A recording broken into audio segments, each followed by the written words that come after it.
This episode is brought to you by TaxAct. Don't do your taxes alone. Join TaxAct's National Admin Night.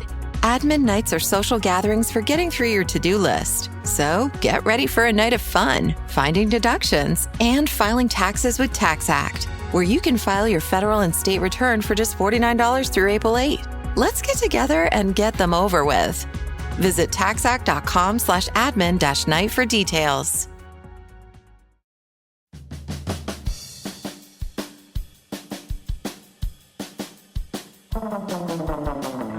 Welcome to The Secret Life of Cookies, where we try to solve the world's problems through the miracle of carbohydrates, one recipe at a time, with host Marissa Rothkopf and her dog, Bosco.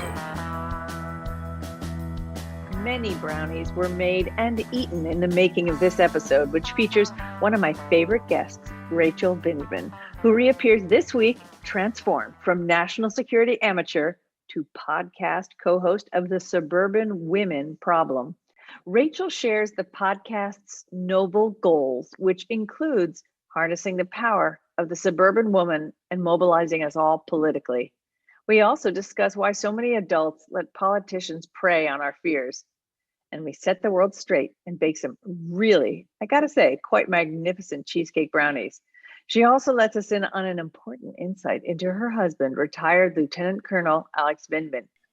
Hello and welcome to The Secret Life of Cookies, live, sort of. I mean, we're doing this live from my kitchen and the kitchen of Rachel Vindman, who joins me once again. Not just, I must say, because I really like cooking with you.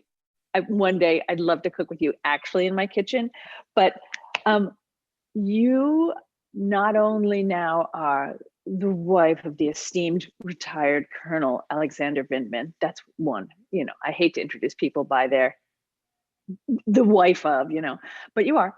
And a mother of a delightful youth. I suspect she's delightful. She's your child. And yes. Okay, can confirm. Yes. Confirmed. And apparently a human in your own right. Like you exist even without any of these titles. Little known fact. Yes. Yes. Breaking news. A suburban dweller, and now a host of a new podcast called The Suburban Women Problem, which, how can I resist that? So I'm a co-host. Thank you. I have there are three of us total, two other amazing co-hosts. And that had not happened since when I talked to you last time. I think I had the first conversation about it the day after. And I said, I was just on this great podcast yesterday and it was such a great experience. So sure, let's talk about it. I'm not joking. It was your experience that really piqued my interest. And then it just took off. Well, I'm glad. I'm glad. I'll say that then I really helped make this happen, because while it's only been, I guess, 2 or 3 podcasts, I guess the 2 podcasts, right? Since? Yes, 2. Mm-hmm. 2 extraordinarily enjoyable, engrossing, intelligent podcasts. So yay. I'm so proud of myself for, making you do that. You should be. I think we should probably give you some credit. Thank you, everyone. Thank you, America. But I think America will thank us more slightly. I mean, at least to be we're creating today some delicious food. And what you hear in the background is my bowl, a big glass bowl, and my 8 by 8 inch pan, and another bowl, because today on this fine podcast, along with talking about the world, we are also going to be making, thanks to the Vindman family request for chocolate, which makes, if anybody out there has any doubt about whether or not they like the Vindman family, it's okay, as long as it's chocolate was the request. And that makes you better people every minute that I talk to you. So chocolate. Well, thanks for accommodating us. Yes. Yeah, it was tough for me, but I, was willing for you. We like our fruit and nuts, just probably not in baked goods. Unless it's, okay, that's not true. They're fine with berries, any kind of berry in a baked good.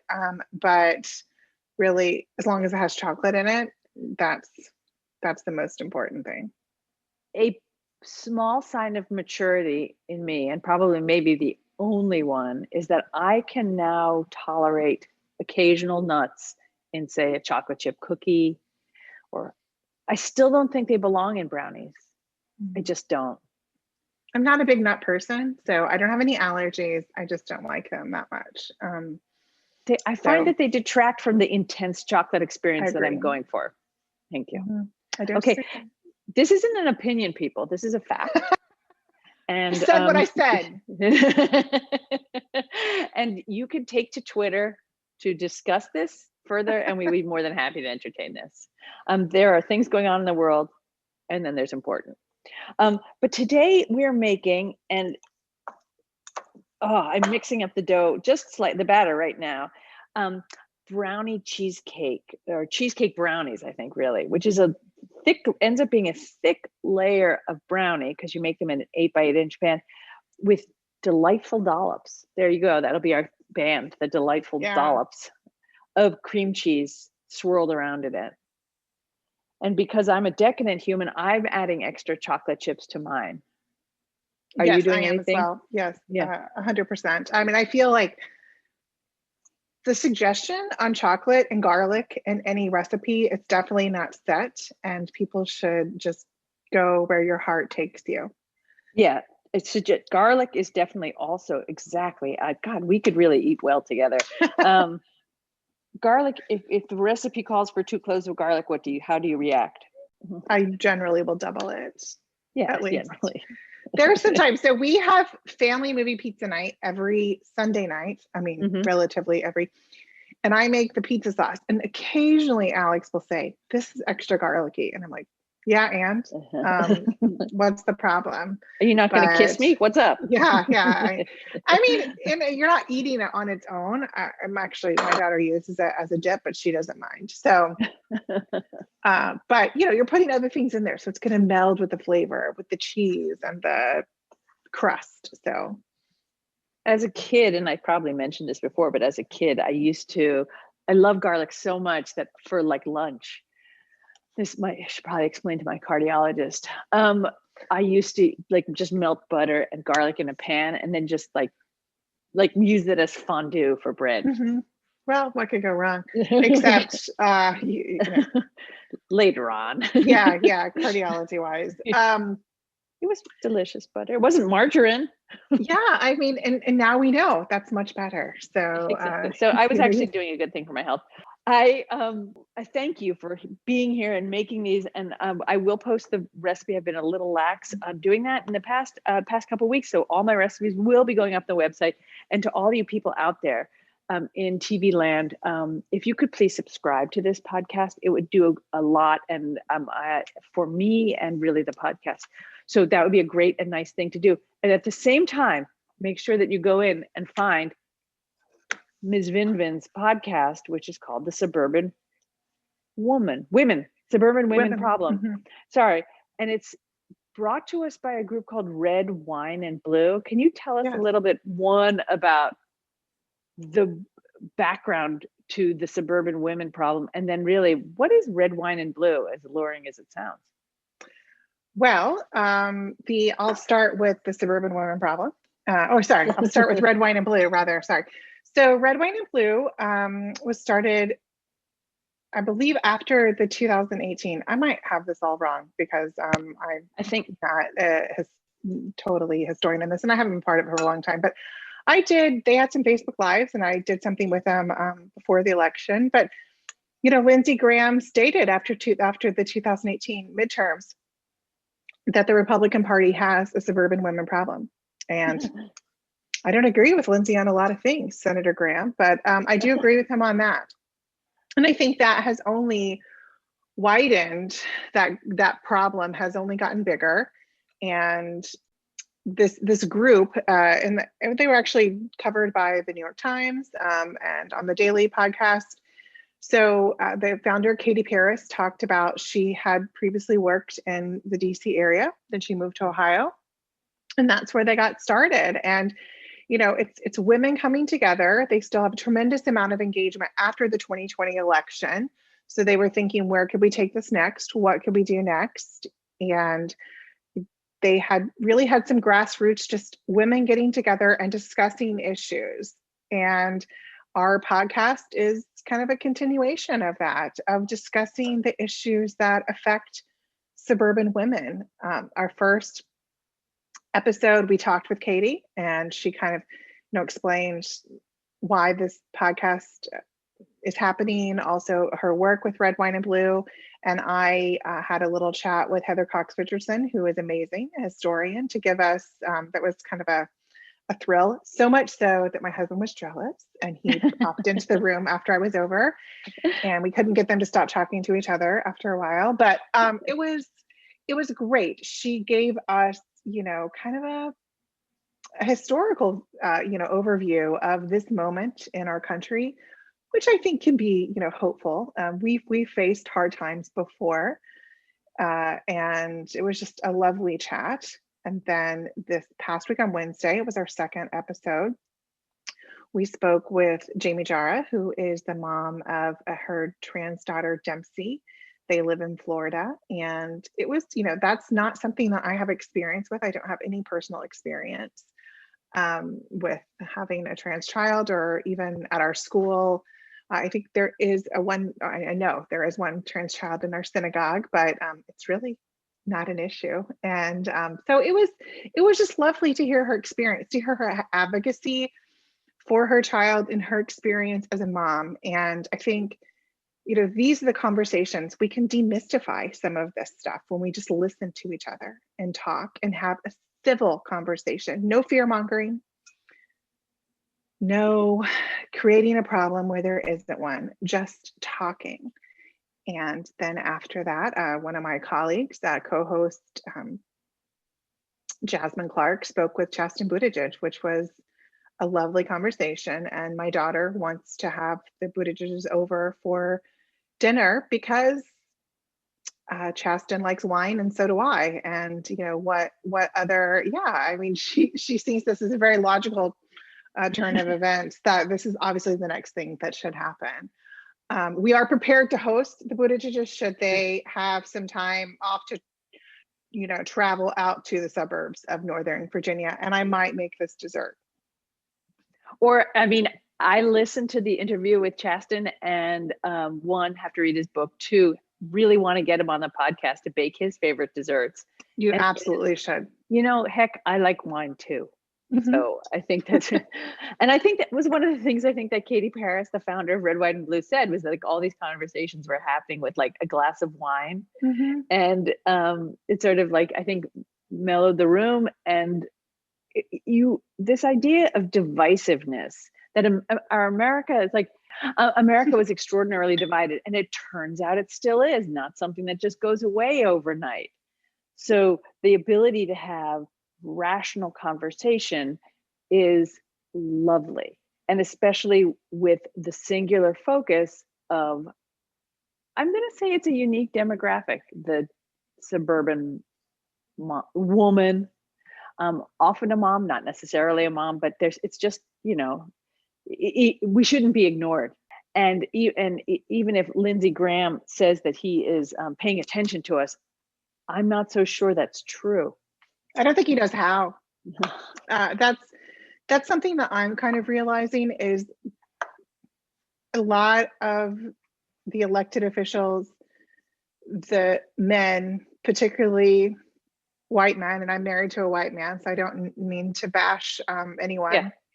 But the truth is, they've been pretty insulated from these burdens and problems that women have carried for a very long time.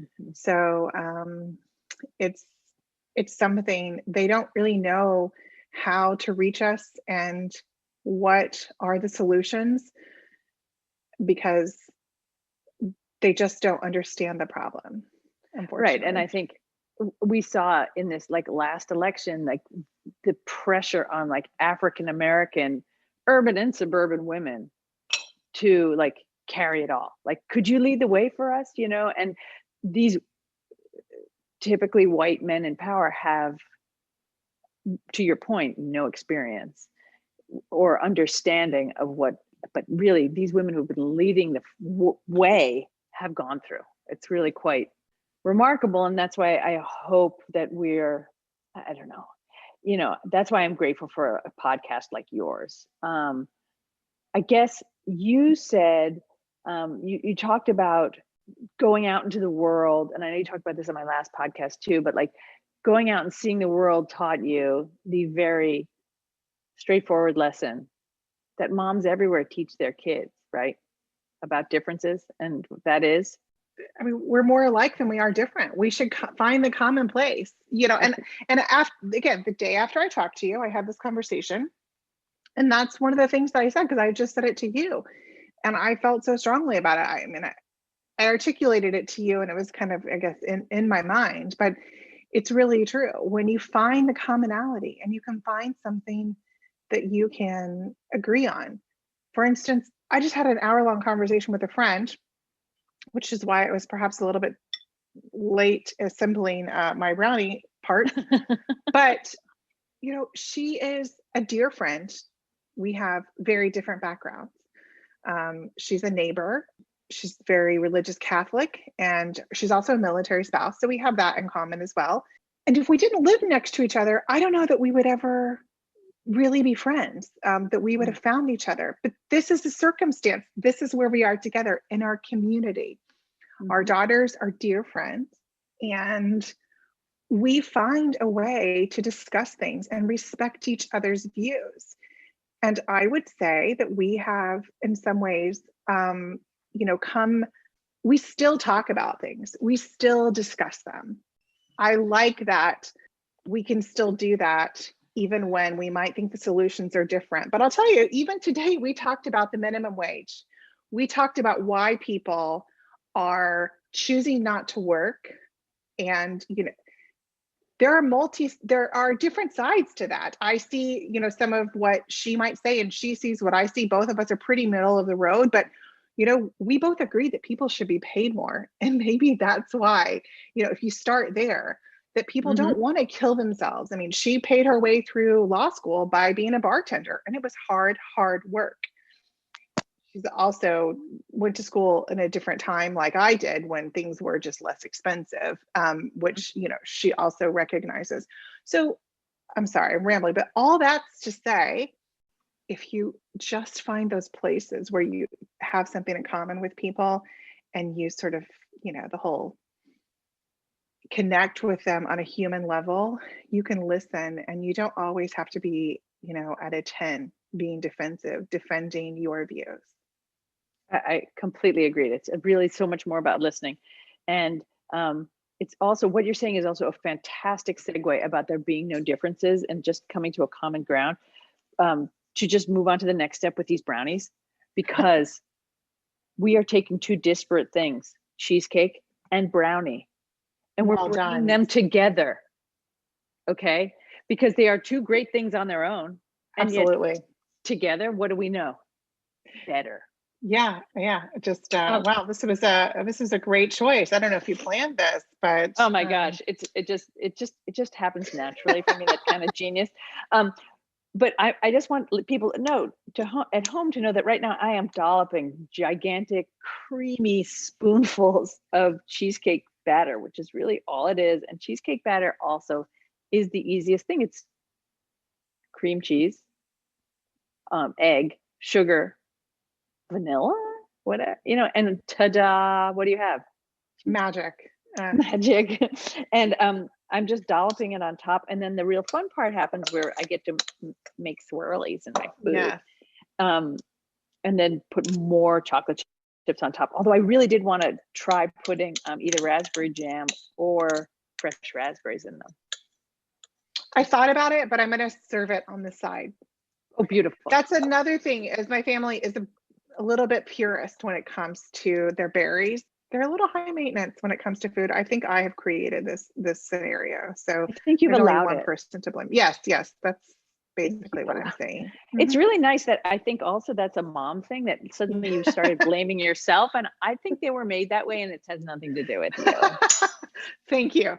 And in an effort, and as the politician in the household, like trying to bring peace and keep peace, you were just obliging them. You were listening. And let that be a lesson. And that's why suburban women need to have a greater voice in things. We could solve the world. I mean, the truth exactly. is, we really, I think, have a lot of very useful skills for navigating, so many complex issues, because we've learned how to maybe not give in, but make a toddler think that they're winning. Sometimes that's important, just to save that face. point, having gone from like being in meetings in a fancy, not a boardroom, I wasn't creative, but being in meetings at work as a single person, getting married, having kids, and going back into that situation, I realized that the skills that I gained from talking to toddlers, which is your point, make me much more successful in negotiating. And also if we handled more people in these situations like we do toddlers, and I hate to give it away, guys, but guys and gals, we would be much more successful. These are skills that everyone should have. It's true. It's made me much better at doing that sort of work. This idea, I also talk about cheap ass segues. You're talking about like your family is being very needy, and whether or not it's a problem you created or not. One of the things that plagues us in our country right now is, I feel, and you talked about this in your podcast, politicians trying to solve problems that truly don't exist. And the issue, and then they solve this problem that they created to look like heroes and ignore what the real needs of our people are. And that really came to light for me when you were talking to the mother of the transgender daughter with the transgender daughter. Yeah, I quoted something referenced Stephanie Ruhle a couple of weeks ago spoke with the governor of West Virginia, who during their state legislature session passed a law banning biological males from competing in female sports. I'm not going to debate that. What I will weigh in on is that what she pointed out is this is not a problem that they have. This problem does not exist, but this is the fear mongering. This is a place where people have been told your heritage is being taken away, your rights are being taken away, et cetera, fill in the blank with nonsensical, ambiguous, just undefinable, really, problem, air quote, problem here. Right. And that's what they're doing, but it's easier to solve big problems. So there was a big kerfuffle over a recruiting video that the U.S. Army made that's basically saying, oh, guess what? It's a video about a woman who, a soldier, and she has two mothers. She grew up in California, and then all of a sudden, our good friends in Russia made a nice juxtaposition, TikTok, it all goes back to TikTok, a TikTok of a Russian army recruiting video that's very, we're tough and masculine, and you juxtaposing it against this US Army video that, hey, we're inclusive. We have all kinds of different people. And there might be a space for you in this space. So don't count yourself out. You could be in the US Army too. It's a beautiful recruiting video. And I would say, like all kinds of advertisements, it's certainly not for everyone, because in the US Army, they still have the people who do the 500 sit-ups or whatever it is. And, we have that segment. We also have people who fight wars at a computer. And I guess, if people can remember all the way back to, was it last week? Oh, yes, it was when the Colonial Pipeline was hacked. That's how wars are fought these days as well. And so we need people who are smart, who can use their intellect, who can find a way to counter these attacks and these assaults on our country, which is a very real thing. Just because you don't see it every day, the fact that you don't see it every day is because people are fighting it and keeping it from happening. So yeah, we need people to jump out of planes and kick down doors, and we need the world to know that we still have those people, and we do have a capable force that's second to none. But that's not where all battles are fought.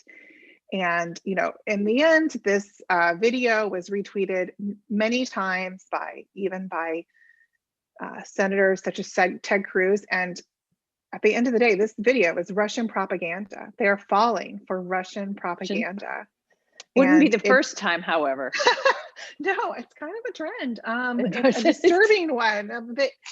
But, you know, I honestly believe that Senator Cruz is not stupid. He knows what it is, but he also knows that this is what his supporters want. And again, this is not a problem. It must be those elite liberal institutions that he attended. Yes. I think that's what it was. Harvard. But he knows this is the appetite. This is what his audience has an appetite for, and he is serving it to them.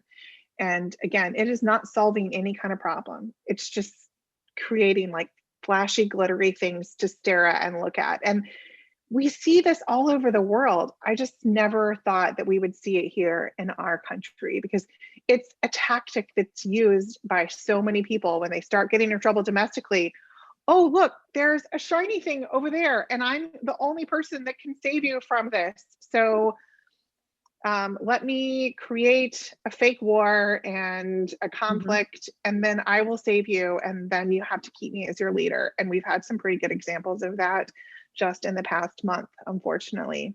Yeah. But we do it too now. We do it too. And I think we really need to stop and think. And this is where I think suburban moms don't fall for it. They just don't. Because you know, whenever my daughter comes home from school and I'm like, so how was your test? And she starts telling me what they had for lunch that day. That's a problem. You know, that's probably kind of a red flag. And I want to hear about what happened at lunch and what she ate, but I still want to hear about the test because it's still important to me. So this is, I think, the kind of thing that we're not falling for it. Like, don't, you know, as Judge Judy says, don't pee on my leg and tell me it's raining. Like, we know. It's my favorite really saying. Say that? She does. It's my favorite saying.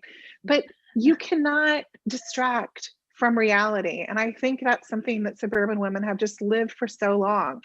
So, you know, President Trump often said the suburbs, you know, are awful. They're dying. They're whatever, I think disappearing, they've even said, which I live in one, and I know you do, and it's still here. So I don't know what's going on, where they're disappearing, but he had a view of the suburbs that simply doesn't exist anymore, you know. And it's in my county of suburbs, it's majority minority. And this is a common thing. It's a good thing. But what it's doing is it's causing us, I grew up in a suburb that was very homogenous, but now I have experience with all different people from different ethnic groups and backgrounds and immigrants. And, you know, any scare tactics are not going to work that people tell me, because my experience is different.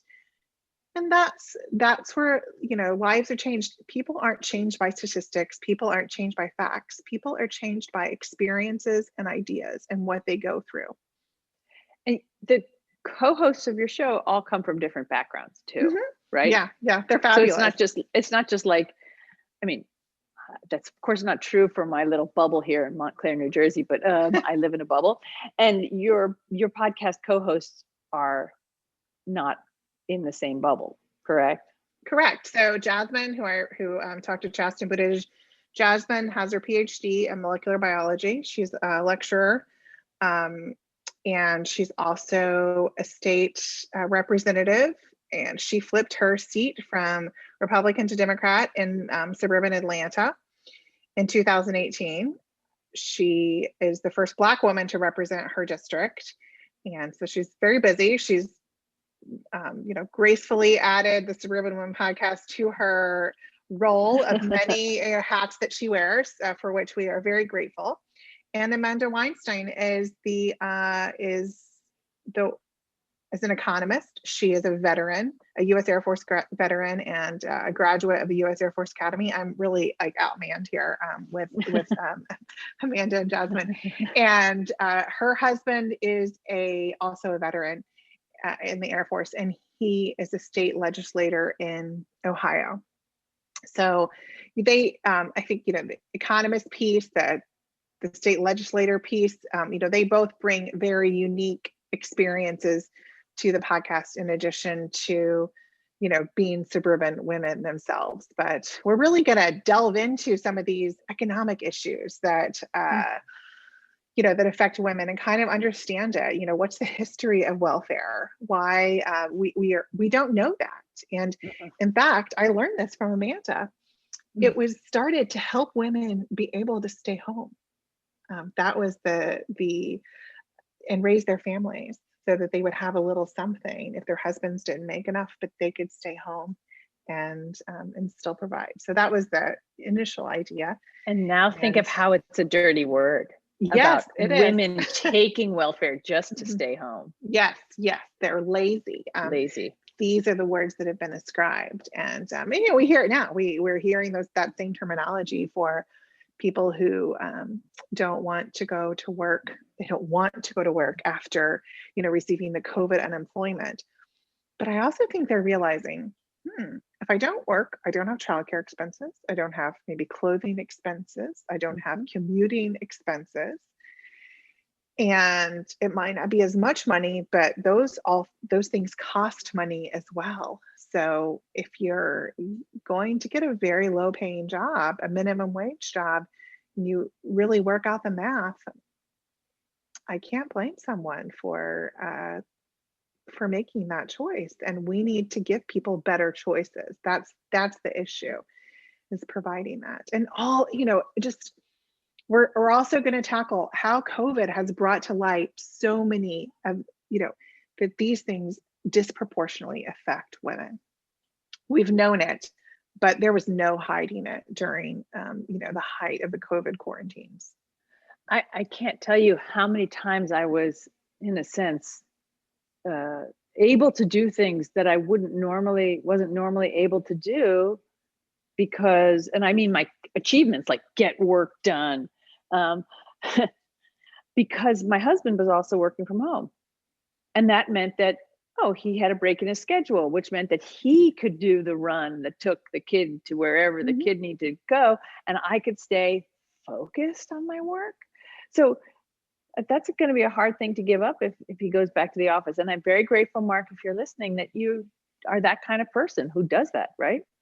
Same. I'm, my husband lost his job. Maybe you guys heard, right before I'm so sorry. the pandemic started. So he was still in the Army, but had a different kind of job. And I remember so it was happening in early February, and he was kind of like, a day in the life of a suburban mom. And he was more than once commented, "You're doing stuff all day, but it seems like you never really get anything done." I was like, "Yeah, thank you. Nailed it." So that's in a nutshell. Yes. Right? I mean, because it's not like you're sitting in office, you're taking, I'm going to go to this meeting, I'm going to write this email, I'm going to do this. This doesn't work that way. So you're trying to do all kinds of different things, and he got it. And of course, now he's home more, and like you, he can handle some things with very detailed instructions. I'm just going to have that asterisk. I love him, and he is an intelligent, smart guy. He's not someone who's so smart that he can't do regular things. He can absolutely do regular things, but I think he maybe listens to me like 20%. So when he goes to pick up our daughter in the car rider line, he's like, the first time he did it, he literally got out of his car and went and asked the person in front of him how it worked. And I was like, oh my gosh. Like, what did they say to you? That's what I really want to know, because you recorded that, because that would have been amazing. I mean, it's a reasonable question if you've not done it before. If you've never done it and your daughter's in 4th grade, sure. Also, have you ever seen TV? Because I feel like they kind of even. I think there were some really strong scenes like about with that. I mean, I remember the shows. That's just magnificent, and it's true to go back to the issue that COVID has brought to light. Yeah, definitely. A lot of real life situations that we've been able to deal with better because we've been all at home. If you're lucky enough to have been in our situation. I guess one of my questions is, I know that Lindsey Graham said the Republican Party has a suburban women problem. And, you could really hear that in a couple different contexts, like they're a problem, like we have a problem, we're not dealing with them. And then, sometimes I feel like people think of this suburban women as a problem. And there was a part of me that thought, well, you got that old crock in the White House who grew up with the idea of like 1950s suburban housewives, and the image, by the way, for your podcast, of a woman single-handedly lifting the sofa and great. Vacuuming underneath it is just genius. Unfortunately, these ideas of women and how they work in the home still exist, probably because a lot of it still exists. And I had this thought that maybe when some of these older politicians pass on to the great Congress and the sky, that things might change. And you do see a new world of person coming in. We have Kamala Harris and we have the Buttigieg's of this world who are going to make change. But then I also look on the other side and I see Marco Rubio and Matt Gaetz and whatever, and even if they're in jail, there are people like them. Oh, God willing. There are people like them out there sustaining these notions of women. Yeah, sure. I just think they're not going to be able to sustain it for a long time. I think that those days are coming to an end because there's again, people's experiences are just different and they can't maintain this. And I think in a lot of ways, it comes down to economics. You can stave it off as long as you want, but people's real experience. Sorry, I don't mean to keep taking this back to the military, but one of the things that I have been a part of is opportunities for military spouses. So I have some experience in this.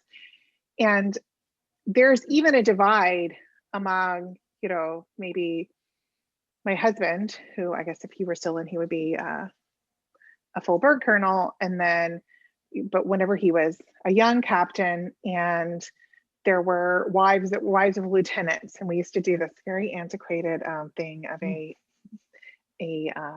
coffee every month. It was like an evening thing, I guess, because we maybe graduated to having lives, so we didn't do it in the middle of the day. We did it in the evening. And so the officers' wives' coffee, it was a real thing. And the younger wives had just a very different outlook and experience. And this is where it is. I think I used to wonder why they're only maybe 5 or 6 years younger than me. But the reason I think a lot of it is, officers are required to have at least a bachelor's degree. We know that people generally marry someone who has the same education level as them. I mean, generally, not always. But now sometimes they have a higher education degree. Absolutely. Yes, precisely. So it's that experience is a lot more expensive. So if you graduate with student loans and it's going to be difficult. So I think I wonder for a long time, and then it kind of hit me. I realized they have to work because they have to pay off their student debt. And some of it is because they want to, which I fully support. Also, they just want to have a life and a career, an opportunity, which is really difficult to establish when you're moving around every 2 or 3 years, by the way. So some people like me just kind of give up because it becomes very difficult. And we've had a lot of overseas assignments, but some people, they're looking for anything. They're working at the commissary or the PX, especially in overseas, like wherever they can get a job, because they just need to have some kind of income to pay back those loans. So all that's to say, I think, you know, the suburbs are really changing. Being able to live on one income is just a really difficult thing to do, no matter where you are in the United States. And that experience alone, whether it's a financial need or just a personal desire, is something that there is becoming, I hate to say that it's more and more acceptable, but I mean, the truth is, it is. So, right. And as a matter of reality, or, you know, just like, okay, I guess women are going to work, even women with small children. So we have to address the issue of childcare, of the cost of childcare, of, you know, of maternity leave. These things are really important to women, and no party is going to be successful with suburban women unless they authentically listen to them. You cannot solve a problem by what you think people want. You need to listen to what they want and incorporate their ideas, because they know best how to solve it. I completely agree with you, but I hate the fact that it feels a little dreamy. And I hope that the next you know, we have a new generation who are actually starting to listen, and not create boogie monsters, which is what we've had, right? When I was little, my brother Paul would, I love you, Paul, I know you're listening, and that's why I love you. But before I'd go to bed, he would open my closet door, which I insisted upon being closed, to say, and didn't leave the room, because he knew it scared the daylights out of me, because I thought there was a boogeyman in there, you know, some terrible, scary thing. And I think our politicians, as we've said, do a really good job of trying to scare us. And you see that in the Second Amendment bill, right? I was just down in Texas. I love traveling. I missed it so much. And on the outside of a very famous bakery, beautiful bakery that is world famous for its fruitcakes, which are costly, but still, they have a big sign on the door that says, we respect your Second Amendment rights. If you have a legal firearm, please feel free to bring it inside. We honor the Constitution.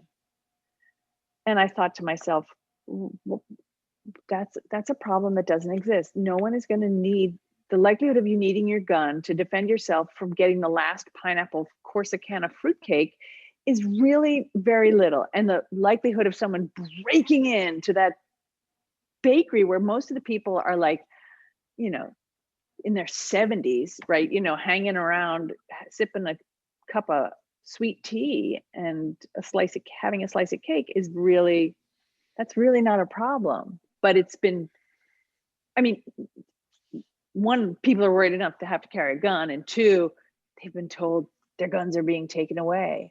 And I waited on my front steps for Barack Obama to come and take my guns away personally. And I got to tell you, it got cold in the winter. It was a long time waiting, and he never showed up. 8 years. And I just want, I mean, I have the frostbite to prove it, and he never showed up. And it's sad. It seems very powerful and worked. I mean, but absolutely, it was powerful and it worked.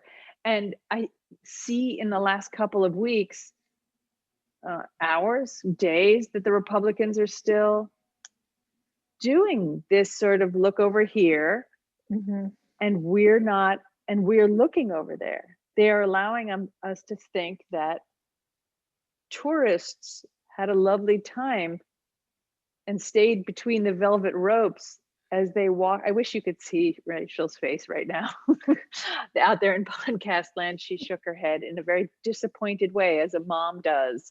As you know, those lovely tourists on January 6th who walked through the velvet ropes like ladies and gentlemen.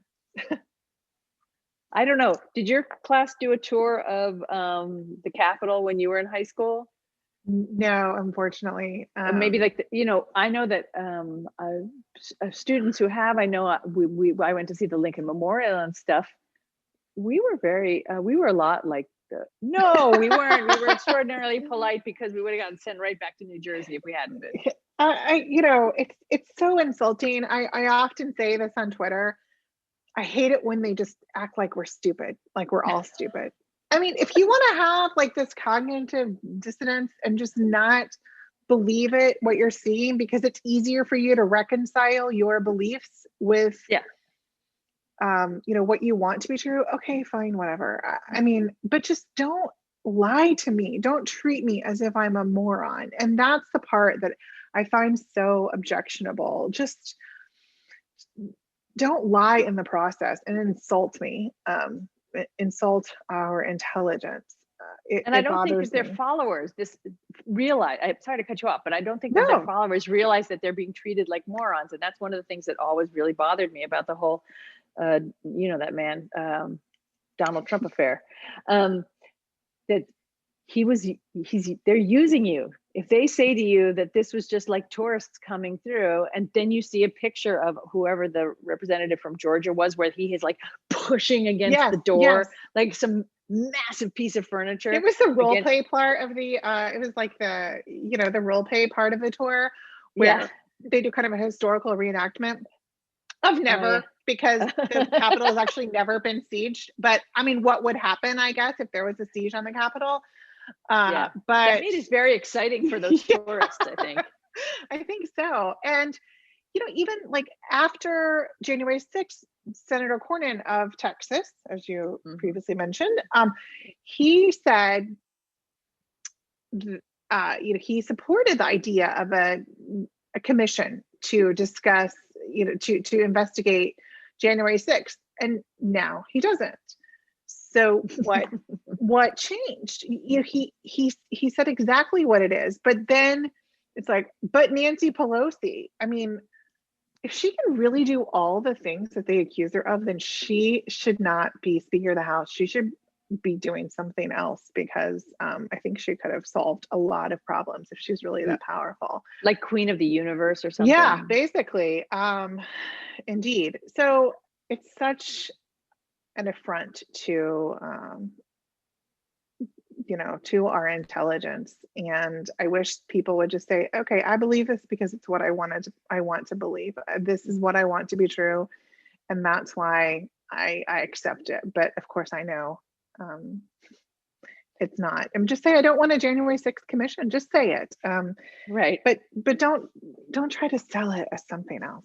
And you don't have to say the whole sentence like Kevin McCarthy should, which is, I don't want a January 6th commission because you're going to find out that I was really in the wrong through all this. You don't have to finish the sentence, but you can just say, I don't want a January 6th commission, because that's what, as moms, we would teach our children to do. That sort of misleading is okay because you're coming clean. So, and I really think this is where suburban women are. Women in general, actually, with urban, suburban, and wherever you are. Yeah, I mean, moms understand this. Of maybe you just really don't want to do something, but let's just be honest about it. I mean, there's no reason to make up excuses or lies, and that will never serve you well. Then you have to keep track of the lies, and you have to keep track of everything you've said. So if you don't want to do something, just simply don't do it. But don't hurt anyone's feelings. And I don't think there's anyone's feelings being hurt in this situation, but don't lie to spare someone, because then it's kind of worse in the end. And I have some, anecdotal experience that of people I know and friends of friends who have, particularly after January 6th, had a change of heart. They even use the words, I don't think things are the way that I thought they were. And that actually, those exact words were spoken to a friend of mine in Texas. And and she's a great, lovely person, and she had a great response of, it's okay when you have different information to change your mind. And in our podcast, that's something we want to be, a safe space. We say that, a safe place to change your mind. If you hear new information, it's okay to change your outlook or your stance on things. People do it all the time, and that's all right. That's just part of having, it's part of growth, it's part of maturity, and it's part of being a human being that's growing and changing. If you can take the information as you receive it, and your ideas can evolve. I was going to ask you really what your mission was as you set out to create this podcast, but I think you just perfectly summed it up. So thank you. I just think, some people have asked me, do I think this will make a difference? I think it's going to make a difference because we're discussing issues that impact women where other people aren't. And there is power in that space. Like, as I said before, when you can talk and you can have a conversation and you can share with someone in a civil way, there is power in that. So there's no need to be Laura Ingraham or Tucker Carlson and just, again, be at a 10 all the time about everything. Because not everything deserves that. And we all need to have a space in our life for fun and joy and life, and to live life and experience it. So I just want people to take a step back and connect again and just find that place, because we used to have it and we can have it again. Even for the people out there who really have been off in their own little cloister of like, we all think the same thing, right? Whether, there are people, there are bubbles in the world. It's really important for people to, especially for women, to be able to get this information, be able to see all the points of view. A long time ago, I helped launch a television network called Oxygen. And the idea was that it was a television network for women. It's now a television network about crime dramas. But okay. It always devolves into that. Okay? It's fine. Whatever.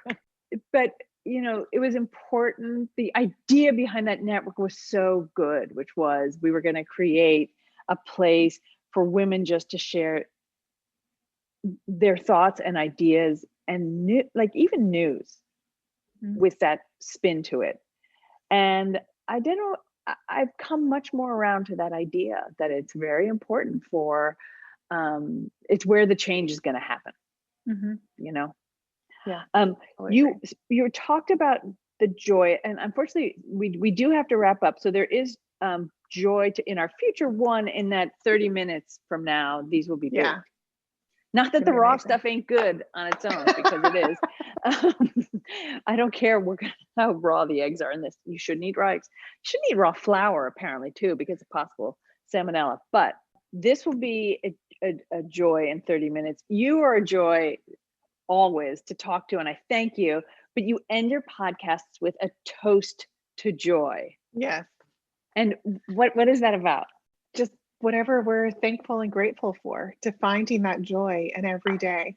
It can be very unifying. Yeah, it absolutely can. I think particularly after the past year, we learned to find the joy in small things, much smaller. And even in the midst of horrible circumstances, there was joy every day.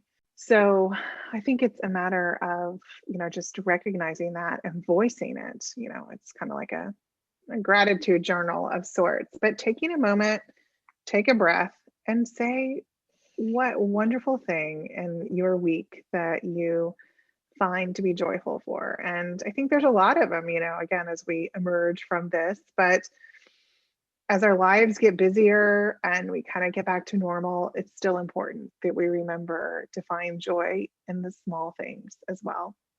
Absolutely. Well, you're a joy in my week, and I appreciate that very, very much. Thank you, Marissa. This was amazing. Thank you so much, and I hope everybody enjoys the brownies. Thank you for joining me and Rachel Vindman today. You can find my recipes on my website, marissarothkopf.com. Please do a gal a favor and follow me maybe on Twitter and like me. Whenever you get your podcast, you can just subscribe. These reviews really help a gal. So stay safe, eat cookies, and wash your hands.